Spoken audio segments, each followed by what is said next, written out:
আমরা এআই এবং হচ্ছে যে নতুন যে ইভলভিং টেকনোলজিগুলো আসছে, ডেফিনেটলি এটা অপারেটরের জন্য একটা বিরাট সুযোগ। সো সেই ক্ষেত্রে অপারেটরগুলোতে প্লেন ভ্যানিলা ইন্টারনেট এখন খুবই সাস্টেনেবল বিজনেস, এবং হচ্ছে যে সাস্টেনেবল মডেলটা বের করাটাও খুব কঠিন যে এই প্লেন ভ্যানিলা ইন্টারনেটের সাথে। তো সেই ক্ষেত্রে এই এআই এবং যে নতুন ইভলভিং টেকনোলজিগুলো আসছে, সেই টেকনোলজি এবং এআই মডেলের কথাও হচ্ছে যে আপনাকে রেকমেন্ড বলবো সত্যিকার যে আমাদের যদি ভেন্ডর এন্ডে প্রোভাইডার এন্ডে বিভিন্ন এআই মডেল থাকে যেটা কাস্টমারের জন্য হচ্ছে যে বিভিন্ন ছোট ছোট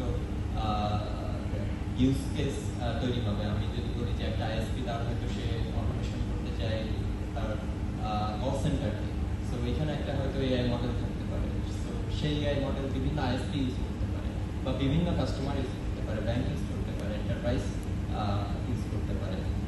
এসডি অনেক কথা আগেই বলা হয়েছে। সো নতুন যে ইভলভিং টেকনোলজিগুলো আসছে, সো এই ইভলভিং টেকনোলজিগুলোতে আপনি একজন বাংলাদেশের একটা প্রমিনেন্ট আইএসপি সিটিও হিসাবে ভেন্ডর এন্ডে বা অপারেটর এন্ডে প্রিপারেশনটা আপনি কীভাবে দেখেন এবং কীভাবে নেওয়া উচিত একজন?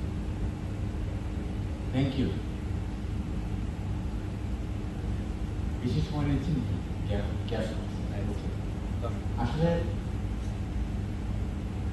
আমাদের প্লেন ভ্যানিলা ইন্টারনেট দিয়ে আর বিজনেস শুরু করে, এটা হচ্ছে প্রথম কথা। মানে প্লেন ভ্যানিলা অনেকদিন হচ্ছে আর না, প্রাইসেস ফলিং, প্রাইসেস ড্রপিং।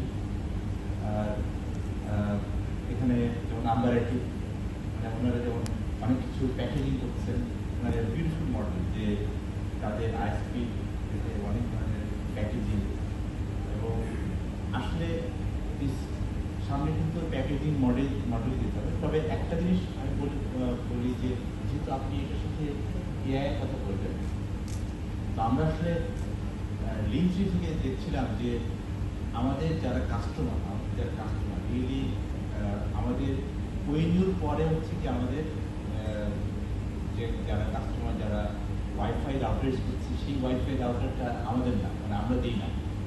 লিঙ্কট্রি বা কোনো আইএসপি হচ্ছে কি ওই ওয়েনিউর পরে ওই ওয়াইফাই রাউটার দেয় না। তার হচ্ছে কি আমরা দেখলাম যে প্রায় 46% আমাদের নেটওয়ার্কের যত সমস্যা তার 46% প্রবলেম হচ্ছে গিয়ে সেই কাস্টমারের রাউটার। এখন কাস্টমার তো আর বুঝেন না যেটা আইএসপি সমস্যাটা কি, কাস্টমার বুঝেন যে ভাই নেট স্লো। নেট স্লোর জন্য এটা কি ওনার সিঙ্গেল ব্যান্ড রাউটারের জন্য নাকি ডুয়েল ব্যান্ড রাউটারের জন্য, নাকি ওই রাউটারটা 4 বছরের পুরনো, বা ওই রাউটারের মধ্যে যে ব্যান্ড যেই ধরা যায় 20 মেগাহার্টজ ব্যান্ড নাকি 10 মেগাহার্টজ ব্যান্ড নাকি 40 মেগাহার্টজ ব্যান্ড কি দেওয়া আছে। আমরা হচ্ছে যে আমরা যা চিন্তা করছিলাম লিঙ্কট্রি পক্ষ থেকে যে যদি আমাদের এই 46% কাস্টমারের প্রবলেম যদি কাস্টমারের বাসায় না পাঠায়, যদি আমরা সলভ করতে পারি, আমরা বলছি যে এটা এআই মানে ফুল এআই না, এটাকে আমরা বলছি যে এটা হচ্ছে কি কাইন্ড অফ লাইক কিছু বেসিক নেটওয়ার্কের ধারণা থেকে, এবং আমরা একটা সফটওয়্যার কোম্পানির সাথেও আমরা পার্টনারশিপ করছি যে দিন শেষে যদি আমাদের কাস্টমারের বাসায় একটা ওয়াইফাই রাউটার, ধরো একটা ওয়াইফাই রাউটারে দেখা যাচ্ছে যে 2.4-এ, মানে আমাদের কাস্টমারের বাসায় 2.4-এ হচ্ছে কি সবাই কানেক্টেড, আর 2.4 মানে হচ্ছে যে এটা কিন্তু বিল্ডিং পেনিট্রেশন করতে পারে। 2.4 মানে হচ্ছে যে এটা পাশের বিল্ডিংগুলো আইসা আপনার নেটওয়ার্কে প্রবলেম করতে পারে। 2.4 মানে হচ্ছে কি এর স্পিড কম, এই সব কিছু মিলায়। অথচ আমাদের 5.7 কিন্তু ফ্রি পড়ে আছে।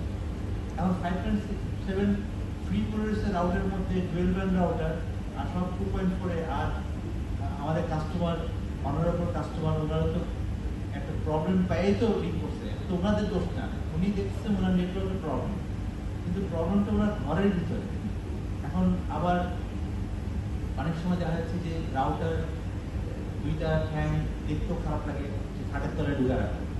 এখন হচ্ছে যে এই রাউটারের প্লেসমেন্ট এইসব কিছু মিলায় এটাও কিন্তু একটা প্রবলেম থাকে।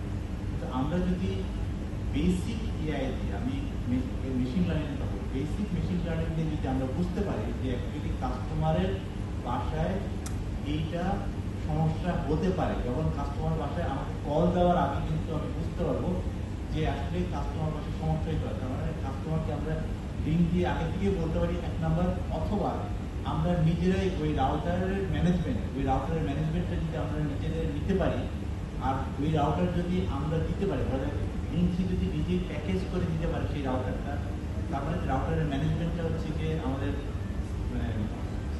নকে থাকবে। তার হচ্ছে কি ওই রাউটারও কিন্তু ম্যানেজ করে দেওয়া সম্ভব হচ্ছে কি before the customer giving us A call, before hour customer gives us the call, যেখানে আমরা নেটওয়ার্ক থেকে আগে বলবো, আমার নেটওয়ার্ক আগে থেকে বলবে যে তোমার কিন্তু ভিলাইনের মধ্যে যে ইউনিট আছে সেই ইউনিটটা কিন্তু এত ডিবি লস, তার মানে থেকে তোমার কিন্তু কালকে বা পরশুর মধ্যে কিন্তু কল পাবা, তোমার ডিবি লস কিন্তু শুরু হয়েছে। তার মানে কি এগুলো কিন্তু এআই দিয়ে সলভ করা সম্ভব, নট দ্যাট বড় গল্প, এটা কিন্তু ডুয়েবল এবং আমরা টেস্ট অ্যান্ড ট্রায়াল করে দেখতেছি সম্ভব। সো উনি যেটা বললেন যে প্লেন ইন্টারনেট ভ্যানিলা আর কল দিলেই কাস্টমারের লোকজন চলে যাবে, সেটা না, তার থেকে বরং উনি কল দেওয়ার আগে যদি ওনার প্রবলেমটা যদি আমরা রিমোটলি সলভ করে দিতে পারি, তাহলে তো উনি যদি ভুলে যান, ধরা যাক আমরা চেষ্টা করছি যে একটা কাস্টমার যদি আমার একটা লাইন নিয়ে যদি উনি যদি ভুলে যান যে আমি একটা লাইন নিয়েছিলাম, এর থেকে মনে শান্তি আর কোনো সিটিও পাবে না। ভুল বললাম? যদি কানেকশন যদি উনি ভুলে যান, মানে উনি হচ্ছে প্রতি মাসে উনি বিল দিচ্ছেন আর উনি ভুলে গেছেন যে আর যে এখানে ওনার আবার হেল্প লাগবে, কারণ ওনার এই এখানে অটো ইনস্ট্রাকশন দেওয়া থাকবে যে লিঙ্ক 3 বিল অটোমেটিক